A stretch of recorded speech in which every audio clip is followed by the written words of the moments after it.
Diffraction.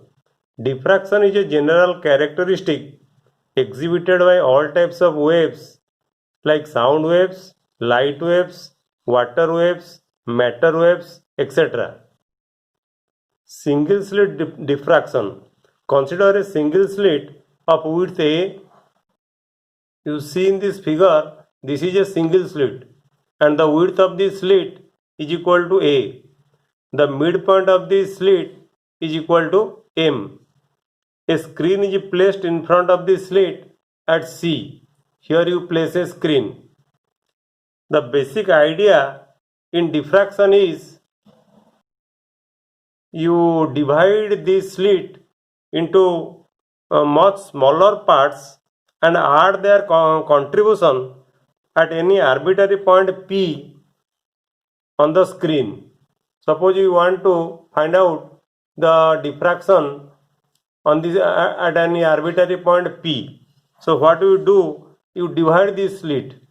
You divide this slit into much smaller parts and then you add the contribution of each part at P. At the central point C on the screen, the path difference between the two waves coming from LM and MN is 0. You see in this figure, this is the central point C on the screen. So at the central point C on the screen, the path difference between the two waves, you see LM is one wave, you consider LM is one wave and MN is another wave. And the path difference between these two waves which reaches the point C is equal to 0. Hence, all the parts of the slit contribute in phase.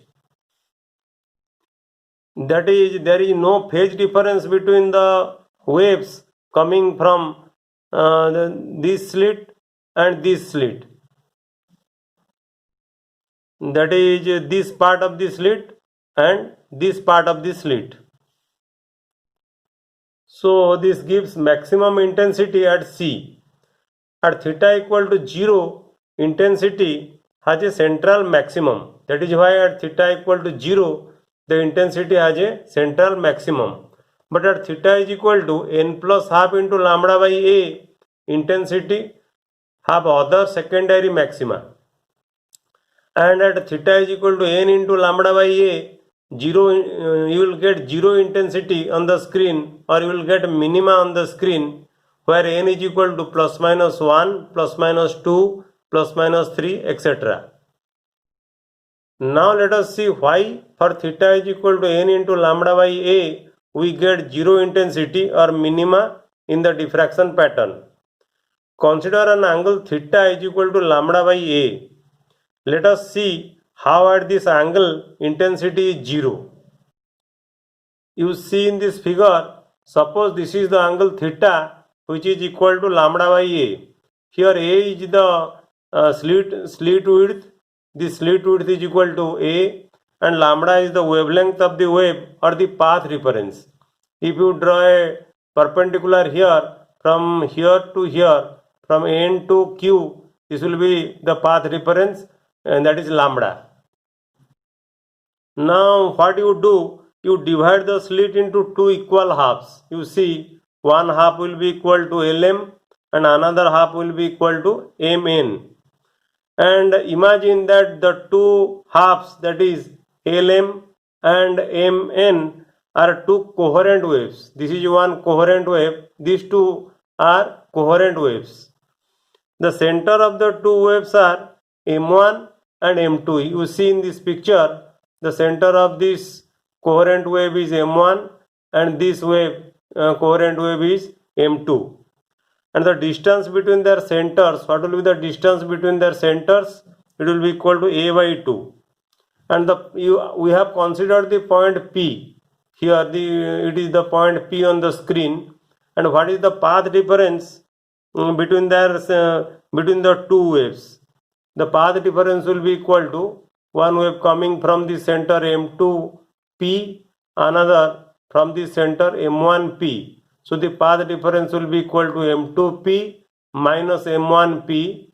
If you draw a perpendicular here, this will be the path difference. Okay. So the path difference will be equal to theta. This angle will be equal to theta.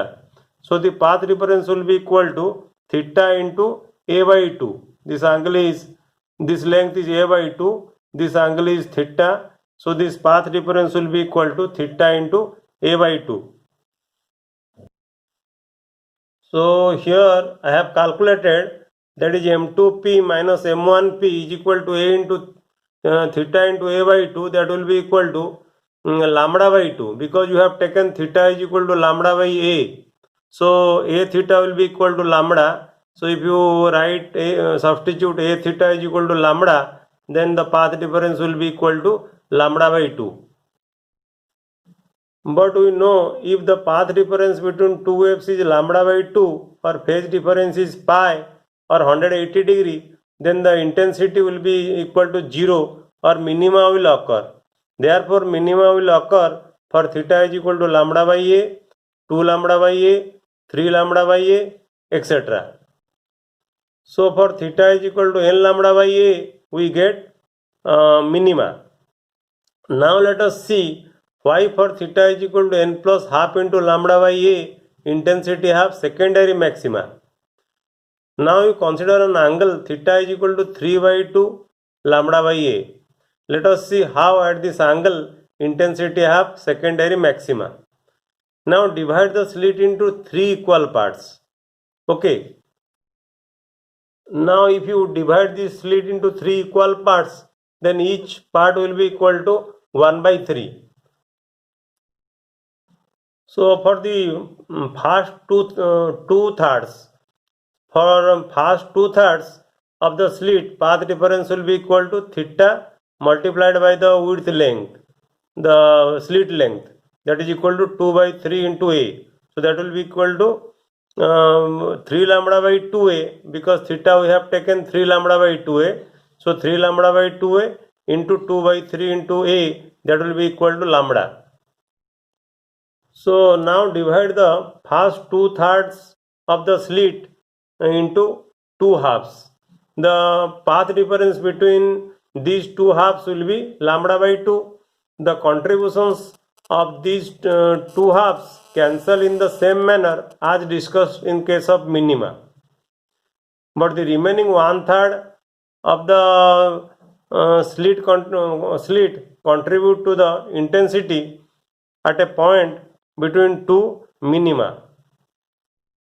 So you see in this figure, this is the central maxima, and the remaining 1/3 of the slit contribute to the intensity at a point between two minima. This is one minima and this is another minima, and this will be the secondary maxima. Okay, and this secondary maxima is due to the 1/3 of the slit, and that is why the intensity of this secondary is low as compared to the intensity of this central maxima. Therefore, maxima will occur at theta equal to 3 lambda by 2a, 5 lambda by 2a, 7 lambda by 2a, like this, or theta is equal to n plus half into lambda by a. The intensity is much weaker than the central maxima. According to Richard Feynman, no one has ever been able to define the difference between interference and diffraction satisfactorily. Roughly speaking, for two interfering sources, we usually called interference. For interference, we basically use two interfering sources or two coherent sources. For large number of interfering sources, we call diffraction. In the double slit experiment, superposition of single slit diffraction occurs. The number of interference fringes occurring in the broad diffraction peak depends on the ratio d by a, where d is the distance between the two slits and a is the width of the slit. If a becomes small, the diffraction pattern will become very flat, and we will observe the two and we will observe two slit interference pattern as you see in this figure. You see, if the slit width A becomes small, the diffraction pattern will be very flat, and you will observe the two slit interference pattern like this. Remember, in Young's double slit experiment, what happens if we close one slit? This will produce, if you close one slit, this will produce a single slit diffraction pattern on the screen, either on the line S1 or S2. You see in this figure, if you close any one slit in the Young's double slit experiment, suppose you close S2, then you will get a diffraction pattern along the line S1 like this. And if you close S1, the slit S1, then you will get a diffraction pattern along the line S2. Now let us discuss about the comparison and difference between interference and diffraction in single slit or single slit diffraction. The interference pattern has a number of equally spaced bright and dark bands. You see in this figure, the interference pattern has a number of equally spaced bright and dark bands. But in single slit diffraction, the diffraction pattern has a central bright maximum which is twice as wide as the other maxima. The intensity falls as we go to the successive maxima away from the center on either side. You see in this figure how in case of single slit diffraction, the diffraction pattern has a central bright maxima which is twice as wide as the other maxima, and the intensity falls as we go to the successive maxima. You see the intensity is falling as we go away from the central maxima, and it happens on either side of the central maxima. Then second point, the interference pattern is the superposition of two waves which originates from two narrow slits. But in single slit diffraction pattern is a superposition of family of waves originating from each point on a single slit. So this is the main difference between the interference and diffraction. Interference is due to the superposition of two waves, and it is due to family of waves, superposition of family of waves. And number 3, for two narrow slits separated by a distance d, we get a maximum at an angle theta is equal to lambda by d. But for a single slit diffraction of width a, we get minima at an angle theta is equal to lambda by a. And one should remember, for good interference and diffraction pattern, d and a have to be quite small. D means the distance between the two coherent sources. This must be of the order of 1 millimeter, and the slit width a must be of the order of 0.1 millimeter to 0.2 millimeter. To decrease the distance between slits and screen, we may use a convex lens in Young's double slit experiment and also in single slit diffraction, because the lens does not introduce any extra path difference in a parallel beam. Now let us work out a problem.